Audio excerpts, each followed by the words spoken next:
today's video, I'm going to pay my internet bill using the Globe at Home app. Recently, I just paid my internet bill via Gcash, but in this video, I will try to pay using the Globe at Home app and link a debit card.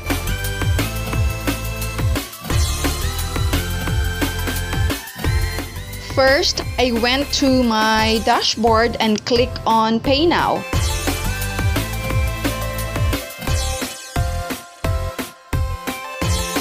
If you're connecting via mobile data, standard data charges may apply.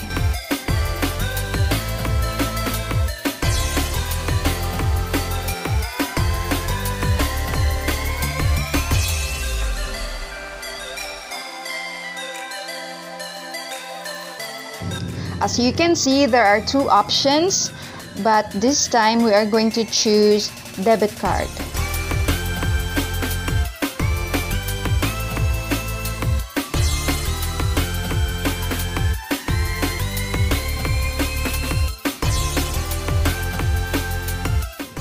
Now you will be asked to enter your card details below: the card number, expiry date, and CVC.